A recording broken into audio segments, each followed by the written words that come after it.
Hi, welcome to my studio again. Just a short video, nothing fancy about this video at all, but hopefully you'll find it of interest. I'm just going to tell you which is my favourite pastel pencil and actually the reasons why as well. Bear in mind, it's just my opinion. You feel free to disagree with it. Everybody got their own favourites, but I'm going to tell you a few things why some of these pencils I prefer over others. So I just got a small selection here. At number 5, because I'm going to count down, say, top 5, I've got the Creta Color pencils. There's not a great range of pastel pencils out there, to be honest, so it's a little bit limited. Creta Color, they got a nice set of 72 colours. It's about £85, $100. You know, some people, they review these and they say that they are softer than Pitt and that they're really vibrant and punchy in colours. And to be honest, I got to disagree with that. I find them more crumbly for sure than Pitt pastels. And the reason people say about Pitts is they're really kind of a very common pastel for everyone to use. So it's good to judge against those.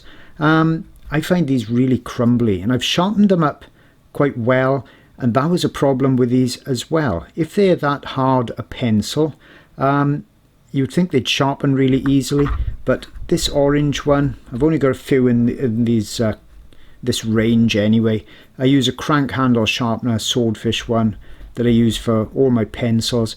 And this one started off pretty much like that one. And to get it that sharp, that's how much I've lost because it kept cracking and breaking and crumbling in the sharpener all the time. And I also find the colours quite muted, subdued, not that punchy at all, like there's not a massive amount of pigment in them. And like I said, I've sharpened this one up quite a lot. And I find that, you know, you can get a nice edge with it, but when I put any pressure, do you hear it crack? The end just cracked off it then.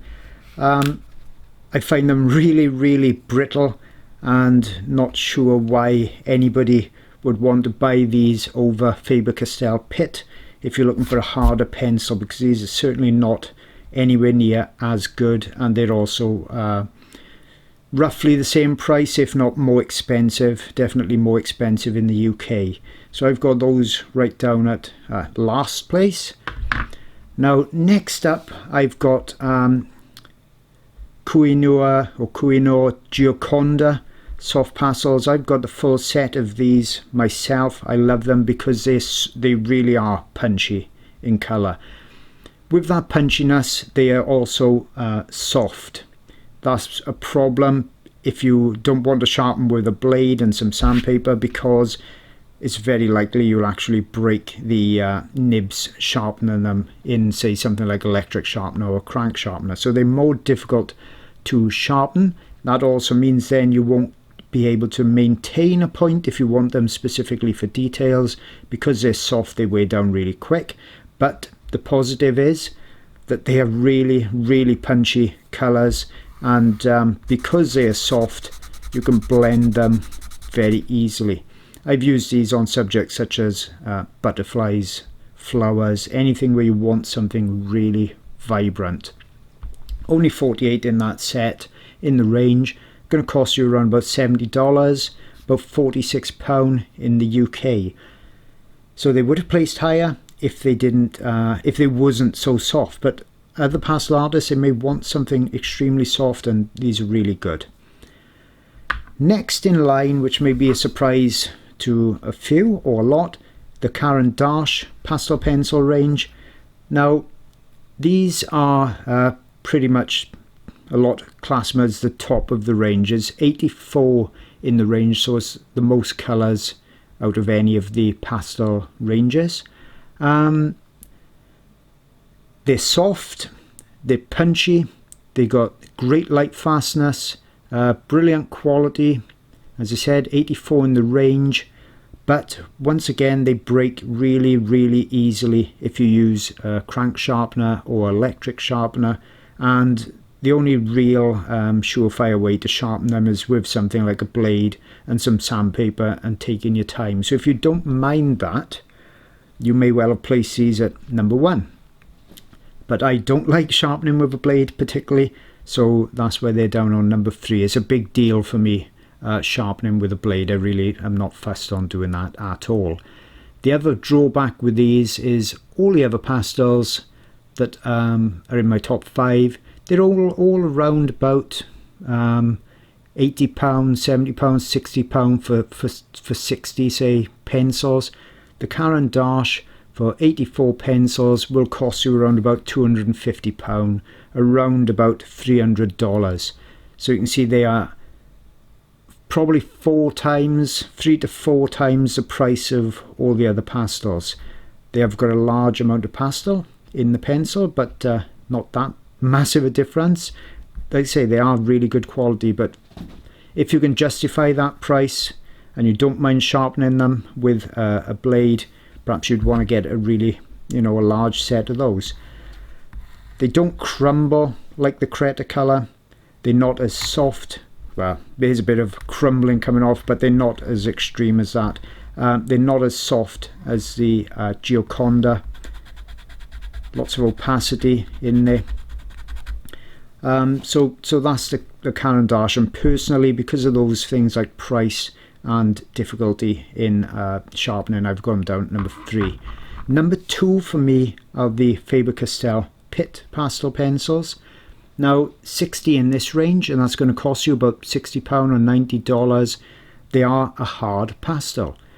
That's good if you want details. I've recently done a video where I'm showing putting pastel pencil over the top of pan pastels, and if you've gone a bit too heavy-handed with the pan pastels, then things like Pitt and definitely the Creta Color, those harder pastels, you're going to find it extremely difficult to get details on top because they are so hard.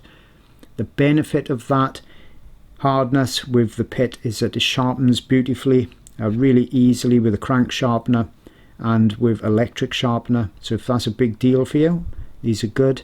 60 in the range, good pigment, it's a nice color range in there as well. So I use these a lot for my detail work, and as I said, you can sharpen them really nice, and they've got very nice punchy colors in there with good coverage as well, and they don't crumble like those Creta Color pencils. So I get lots and lots of details with these. So I've got those at number 2.